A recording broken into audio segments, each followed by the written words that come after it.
प्यारे बुज़ुर्गों, माताओं, भाई और बहनों, हम सब चाहते हैं कि हमारी ज़िंदगी खुशियों से भरपूर रहे।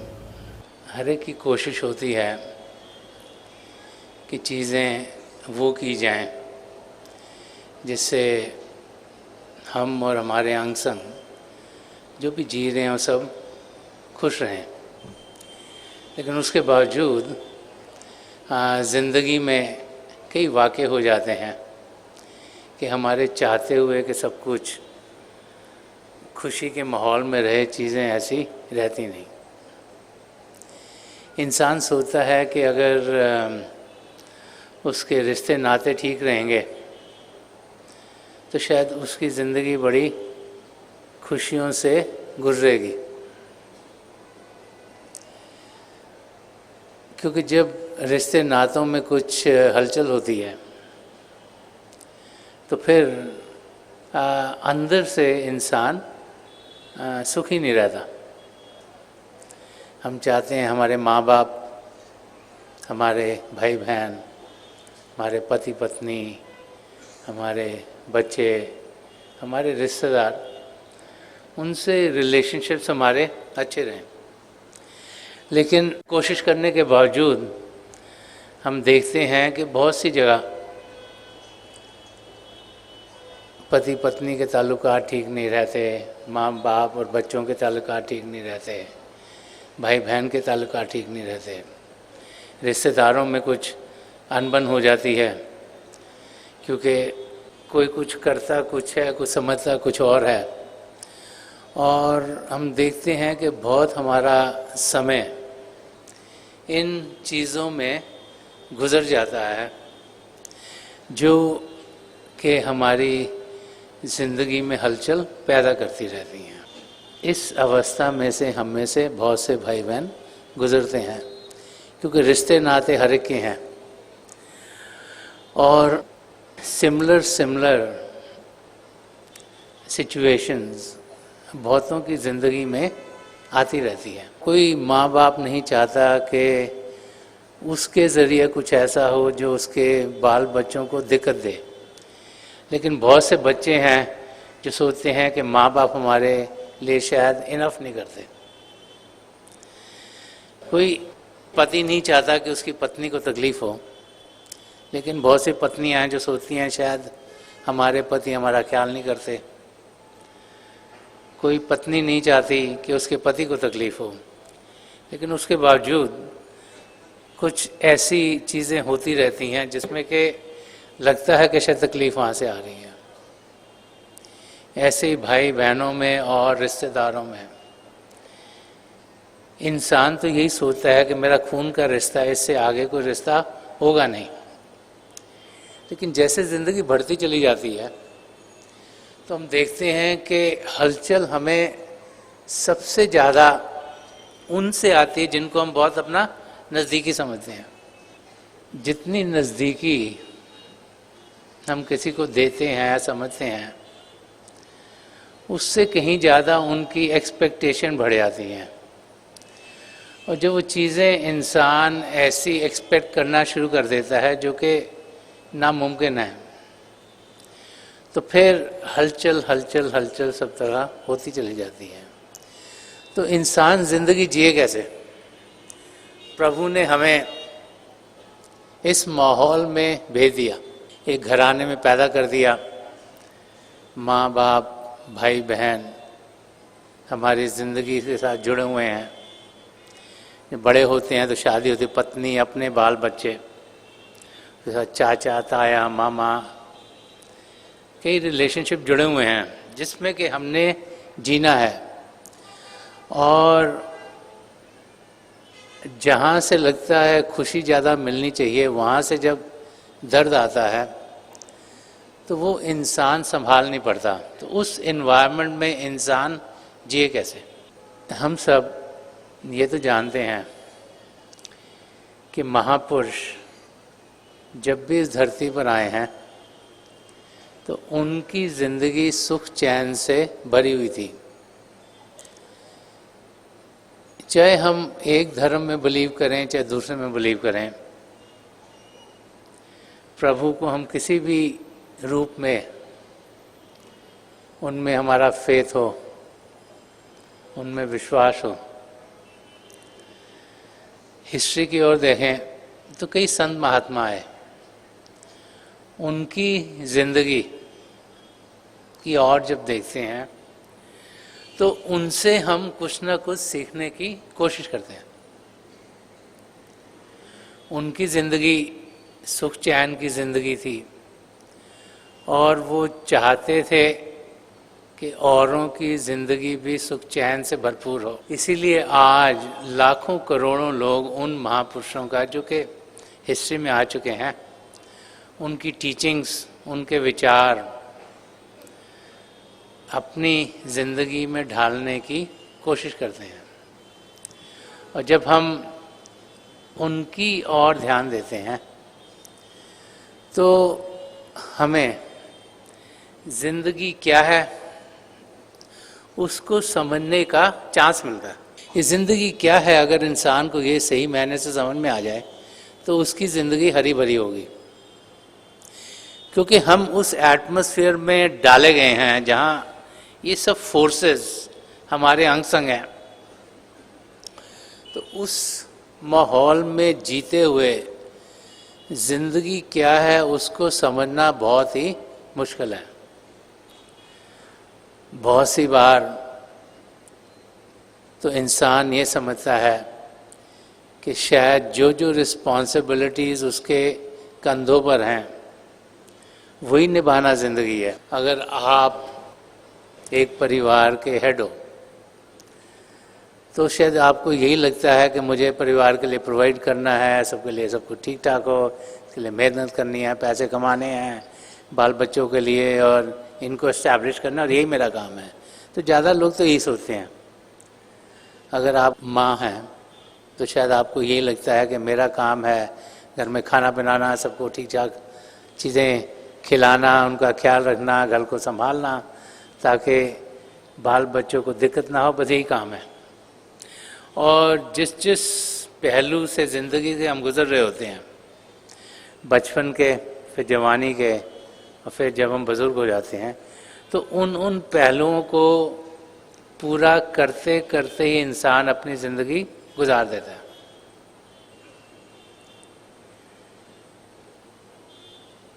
जब महापुरुषों की टीचिंग्स को हम सुनते हैं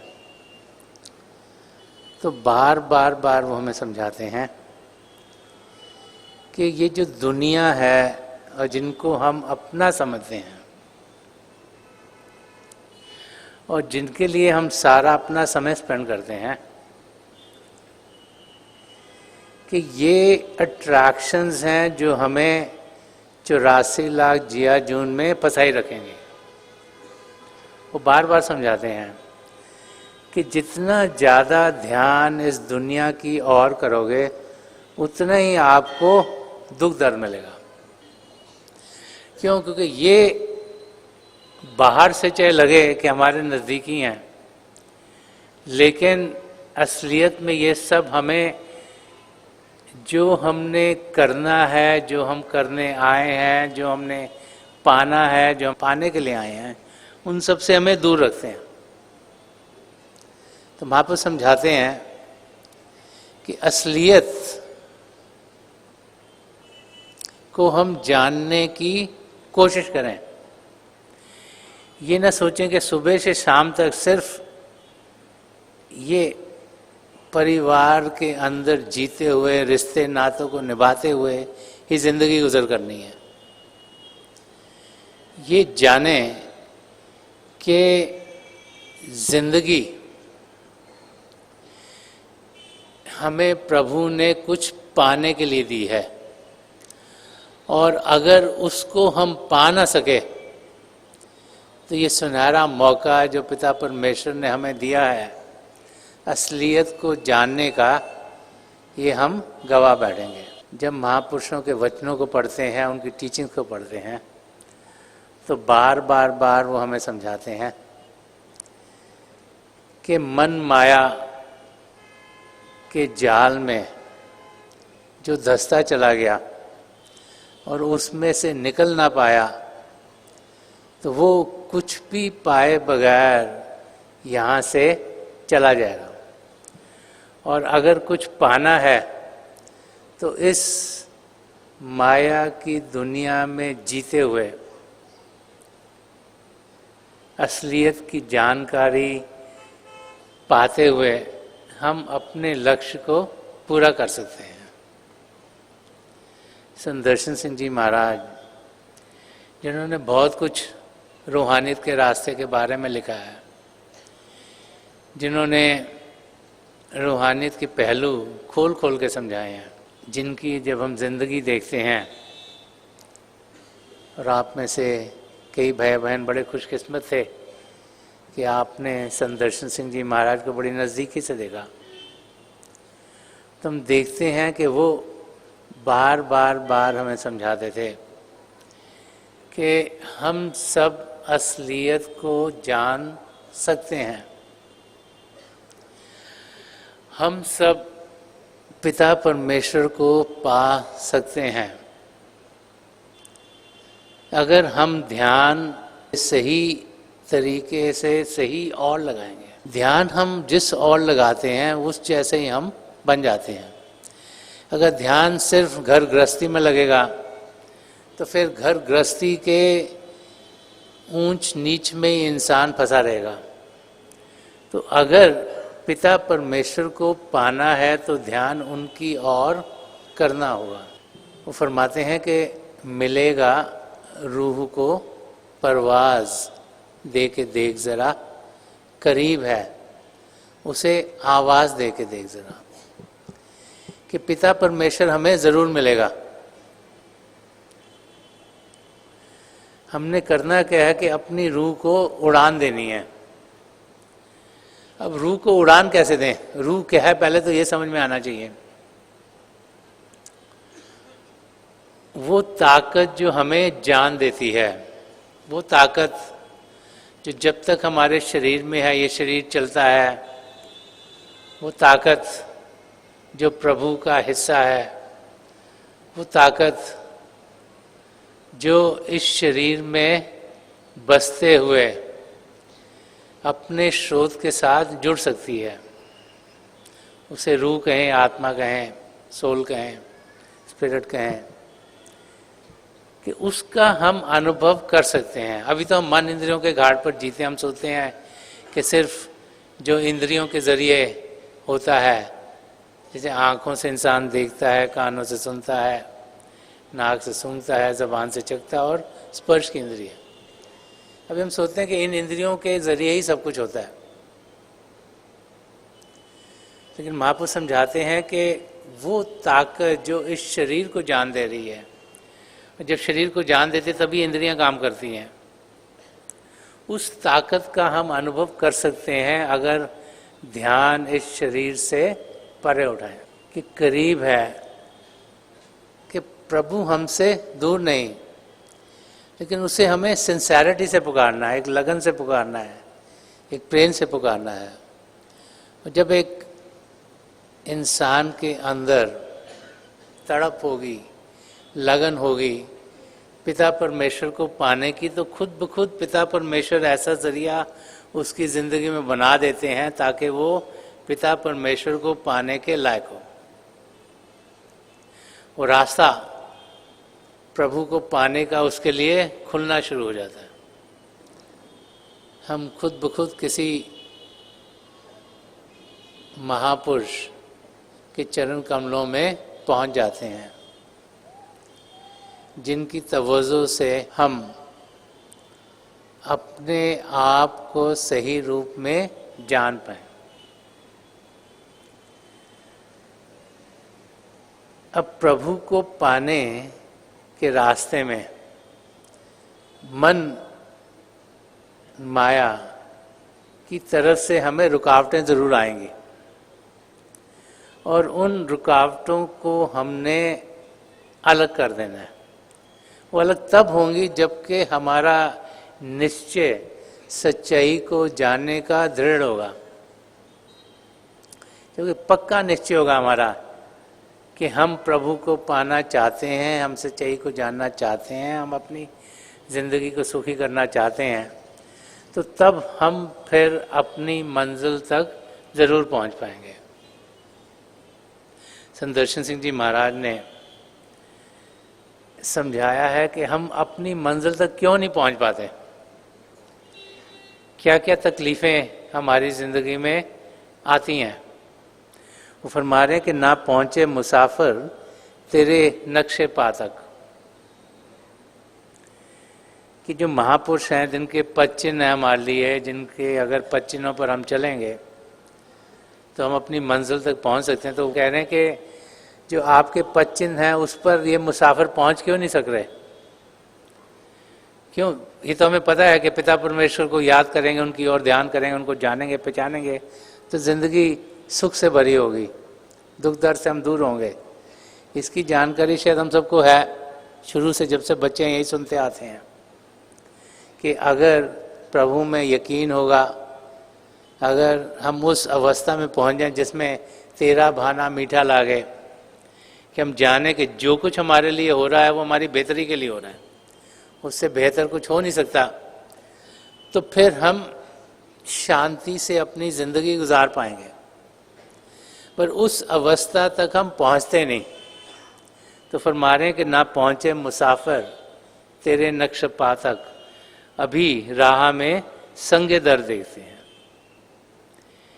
कि क्या हो रहा है कि अभी रास्ते में जो पत्थर हैं, जो रुकावटें हैं, जो कि सबसे ज़्यादा हमें अपने शारीरिक जो रिलेशनशिप्स हैं वहाँ से आती हैं, और दरवाजे, संगे दर का मतलब होता है पत्थर और दरवाजे। उन्होंने कहा है कि अभी राह में संगे दर देखते हैं। पत्थर लाइक रुकावटें हैं, अलग अलग प्रॉब्लम्स, अलग अलग रुकावटें आती हैं, मन नहीं चाहता हम पिता परमेश्वर का है। और दरवाजे कि हम रास्ता ढूंढने की कोशिश करते हैं, लेकिन दरवाजे ऐसे मिलते हैं जो हमें और प्रभु से दूर ले जाते हैं। इंसान कई बार सोचता है शायद खुशियाँ, शायद आनंद हमें बाहर की दुनिया में मिलेगा, तो बाहर की दुनिया की जो एंटरटेनमेंट है उसमें इंसान लग जाता है। वो एंटरटेनमेंट का एक दरवाज़ा है, स्पोर्ट्स का एक दरवाज़ा है, और चीज़ों के और दरवाजे हैं कि इंसान यहाँ पे खटखटाता है, यहाँ पे खोजता है, सोचता है शायद यहाँ से कुछ मिलेगा, और फिर पता लगता है ये तो हमें और दूर ले आए हैं, फिर एक दूसरे दरवाज़ा जाके खटखटाता है। तो पत्थर और दरवाजे का एग्जाम्पल संत दर्शन सिंह जी महाराज ने हमें दिया है, ताकि हम जाने कि हम करते क्या हैं। हम में से नहीं, कई बार हमारे घर के आसपास कोई रहता है, कहता है जी यहाँ जाओ तो आपको बड़ा फ़ायदा होगा, ये चीज़ बड़ी अच्छी है, वो चीज़ बड़ी अच्छी है, तो हम भी उनके पीछे चल पड़ते हैं, और फिर रियलाइज़ करते हैं थोड़ी देर के बाद ये कि ये तो और टाइम बर्बाद हो गया। हमें अलग अलग अट्रैक्शंस, अलग अलग खिंचाव, अलग अलग रास्ते देखने को मिलते हैं जो कि काल ने यहाँ लगाए हुए हैं, जो माया ने यहाँ डाले हुए हैं, और उनमें ही हम फंस जाते हैं। इसी करके ना पहुँचे मुसाफिर तेरे नक्श पाकर, इसी करके हम जो एक रास्ता एक पूर्ण सदगुरु हमें बताते हैं उस पर चल नहीं पाते। बहुत सी बार हम किसी पूर्ण महापुरुष के सत्संग में भी पहुंचते हैं, और उसके बावजूद भी जो वो कहते हैं उस पर अमल कर नहीं पाते, क्योंकि ये जो बाकी फोर्सेस हैं ये हमें परे कर देती हैं। इंसान की स्टेजेस जिसमें से वो गुजरता है, सबसे ज़्यादा समय जिसे बाहर आत्मा कहते हैं, कि वो आत्मा जिसका ध्यान बाहर की ओर, उस स्टेट में इंसान रहता है हर समय। क्योंकि हम मन इंद्रियों के घाट पर जीते हैं, उसी को असली समझते हैं, वैसी जिंदगी जीते हैं। सवेरे उठते हैं, नहाते धोते हैं, काम पर चल जाते हैं, कुछ खाते पीते हैं, शरीर को तंदुरुस्ती मिले, और बस सुबह से रात तक यही काम करते रहते हैं कि शरीर शांत रहे, और अगर रिलेशनशिप्स हैं उनको भी ठीक करते रहते हैं, और भूल जाते हैं कि सबसे ज़रूरी काम है आत्मा की तंदुरुस्ती। उस और ध्यान नहीं देते तो बाहर आत्मा ज़्यादा, तो इंसान उसी स्टेट में जीते हैं। अंतर आत्मिक वो होता है जब उसका ध्यान पड़ता है कि ओहो बाहर तो कुछ भी नहीं है, असलियत मेरे भीतर है, तो वो अंदर की दुनिया में जाने की कोशिश करता है। वो स्टेट कम लोगों की लाइफ में आती है। और जो अंतर्मुख होता है, अंदर की तरफ जाता है, वो फिर अपने आप को, जो अपना रियल स्टेट है, जो आत्मिक स्टेट है, उसका वो अनुभव करता है। और जिसने अपने आप को जान लिया उसकी अवस्था बेहतर है, क्योंकि फिर वो तीसरी स्टेट तक पहुंचता है जिसमें कि अपने आप का मिलाप वो परमात्मा में करवाता है। वो थर्ड स्टेज है जिसमें कि आत्मा प्रभु में जाकर लीन होती है। तो ये अलग अलग स्टेजेस हैं जिसमें से हम गुजरते हैं, लेकिन बहुत से लोग तो बाहर आत्मिक स्टेज पे ही रह जाते हैं और उसके आगे कदम बढ़ा नहीं पाते। महापुरुष जब भी इस धरती पर आए हैं उन्होंने बार बार हमें ये समझाया कि हमें अंदर की दुनिया में जाना है। एक बाहर की दुनिया है, एक अंदर की दुनिया है। सारे खंड मंडल हमारे भीतर हैं। ये शायद इंसान की समझ से बाहर हो, क्योंकि हम तो सोचते हैं कि सब कुछ हमारे बाहर ही है, तो उसको समझना बड़ा मुश्किल है कि हमारे अंदर प्रभु कैसे बस सकते हैं। ये शायद इंसान ना समझ पाए, तो लगता है प्रभु इतनी बड़ी ताकत एक छोटे से शरीर में कैसे जाएगी। पर प्रभु हमारे भीतर हैं। ये सारे महापुरुष हमें समझाते चले आए हैं। उनको हम जान सकते हैं, पहचान सकते हैं, देख सकते हैं। ये भी बार बार महापुरुष हमें समझाते चले आए हैं कि उनको हम जान सकते हैं। हमने ध्यान उनकी और करना है। अगर ध्यान उनकी और करेंगे तभी उनको पाएंगे। अगर ध्यान बाहर की ओर करते रहे तो उनको कैसे पाएंगे। किसी चीज़ को जानना है, पहचानना है, पाना है तो ध्यान उस ओर करना पड़ेगा। तो हमें ध्यान पिता परमेश्वर की ओर करना है, इसीलिए हम सिमरन करते हैं। सिमरन इंसान क्यों करता है? ताकि उसका ध्यान प्रभु की ओर लगे।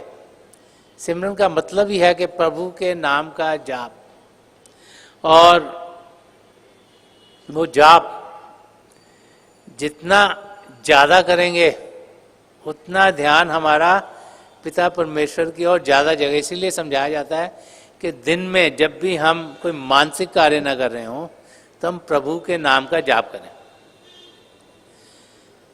तभी जब हम ध्यान टिकाने के लिए बैठेंगे तो असलियत की हम जानकारी पाएंगे। तुलसी साहब ने एक जगह बड़े प्यार से समझाया है कि हमारी हालत क्या है।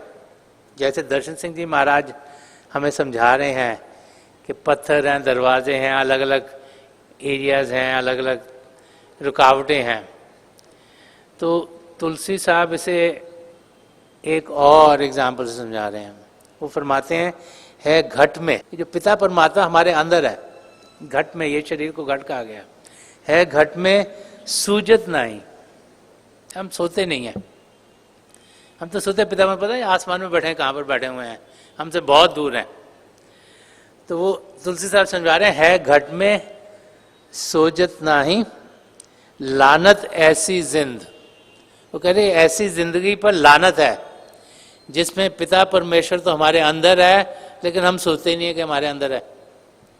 कह रहे ऐसी जिंदगी जीना एक लानत है। ऐसी जिंदगी इंसान को नहीं जीनी चाहिए। जो ऐसी जिंदगी जी रहा है उसकी जिंदगी बेकार है। स्ट्रॉन्ग वर्ड में बता रहे हैं कि लानत है ऐसी जिंदगी जिसमें कि पिता परमेश्वर हमारे भीतर हैं लेकिन हम उसके बारे में सोचते ही नहीं कि हमारे अंदर भी हो सकते हैं। और फरमाया तुलसी या संसार को भयो मोतिया बिंद। वो कह रहे सबको, जिसको मोतिया बिंद होता है आंखों में उसको दिखता नहीं कुछ भी, तो कह रहे हैं संसार में सबको मोतिया बिंद हो गया कि जो असलियत है वो उसको दिखती नहीं है, क्योंकि असलियत तो ये है कि हमारे घट में, हमारे अंदर पिता परमेश्वर बस रहे हैं, लेकिन हमें दिखते नहीं। क्यों? क्योंकि हमको मोतिया बिंद हो गया और तरह तरह के आवरण हमारे ऊपर चढ़े हुए हैं, मन माया के पर्दे चढ़े हुए हैं। और जब मन माया के पर्दे चढ़े हुए हैं तो उनको हम परे नहीं कर पाते। बार बार महापुरुष समझाते कि हमारे अंदर इतनी रोशनी है कि जितनी 16 सूर्य की हो। आप इमेजिन कर सकते हो कि एक सूर्य की रोशनी पूरे इस संसार को रोशनी देती है। अगर इतनी रोशनी हमारे अंदर है तो हमको दिखती क्यों नहीं? क्योंकि अलग अलग माया के पर्दे उसके ऊपर पड़े हुए हैं। बड़ी बड़ी लाइटें, इन पे अगर 4 मोटे मोटे आप कंबल डाल दोगे तो कोई रोशनी दिखाई नहीं देगी। ऐसे ही हमारी आत्मा के ऊपर पार ब्रह्मंडी शरीर, अंडी शरीर, पिंडी शरीर, ये 4 मोटे मोटे कवर्स पड़े हैं। इसीलिए अपने आप को हम अपनी ओरिजिनल अवस्था में देख नहीं पाते हैं। अगर अपने आप को अपनी ओरिजिनल अवस्था में देखना है तो फिर इन पर्दों को हमें हटाना होगा, और वही अभ्यास का तरीका है कि एक एक करके ये जो पर्दे हैं, जो शरीर हैं, ये हमारी आत्मा से हटे, ताकि हम अपने आप को, जो हमारी ओरिजिनल स्टेट थी, उसमें अपने आप को अनुभव कर पाएं। और जब अपने आप को हम अपने सही रूप में जान पाएंगे तो फिर हमारे कदम प्रभु की ओर तेजी से बढ़ने शुरू होंगे, क्योंकि हम ये जान लेंगे कि हम तो प्रभु का ही हिस्सा हैं। अभी तो हम सब अपने आप को प्रभु से बहुत दूर समझते हैं, और क्योंकि पिता परमेश्वर से दूर समझते हैं, इस करके हम प्रभु की ओर कदम बढ़ाते नहीं। लेकिन जब हमें ये यकीन हो जाए कि हम पिता परमेश्वर का ही अंश हैं, तो फिर हमसे उनकी दूरी सहन नहीं होगी। हम में एक लगन उनको पाने की और तेज होती जाएगी, और तेज होती जाएगी, और तेज होती जाएगी। और जब वो लगन पिता परमेश्वर को पाने की तेज होगी तो हम देखेंगे कि हमारे कदम तेजी से उनकी ओर बढ़ने शुरू हो जाएंगे। बार बार महापुरुषों कि जब हम वचन पढ़ते हैं तो हमें असलियत का रास्ता दिखना शुरू हो जाता है। और बार बार महापुरुष हमें ये समझाते हैं कि इस जिंदगी को हम बर्बाद ना करें। अगर इसमें पिता परमेश्वर को पाया नहीं तो ये जीना बेकार हो गया। अगर फिर से 84 लाख जिया जून में फंसे रहे और फिर पता नहीं कितने लाखों करोड़ों साल बाद फिर से कोई मौका मिलेगा प्रभु को पाने का, तो इसीलिए हमें समझाया जाता है कि हम इस जिंदगी का पूरा फायदा उठाएं। अपना ध्यान पिता परमेश्वर की ओर करें, उनकी नज़दीकी पाते हुए अपने कदम हम प्रभु की ओर तेजी से बढ़ाएं।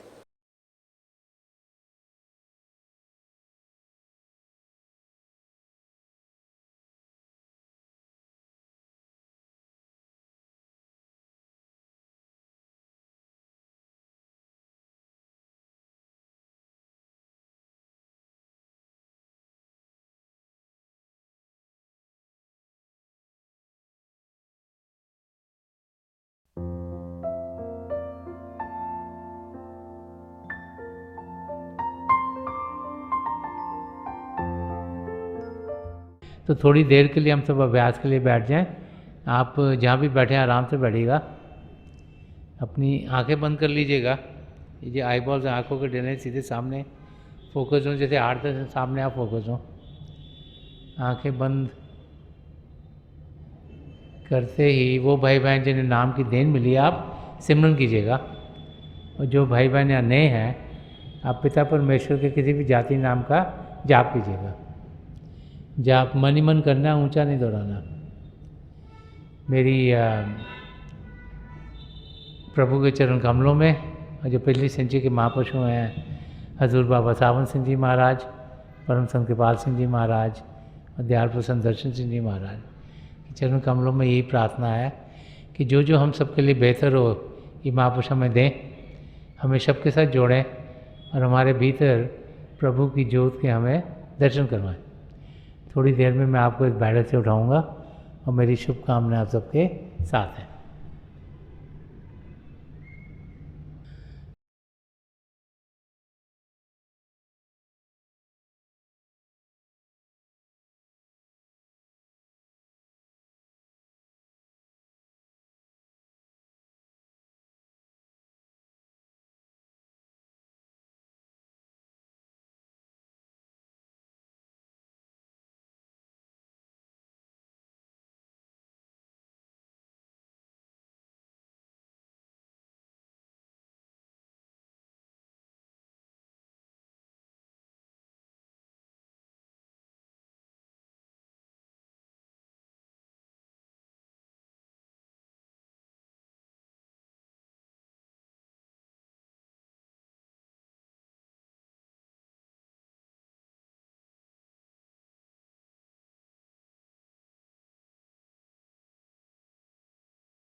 छोड़ दीजिए जी, प्लीज लीव ऑफ।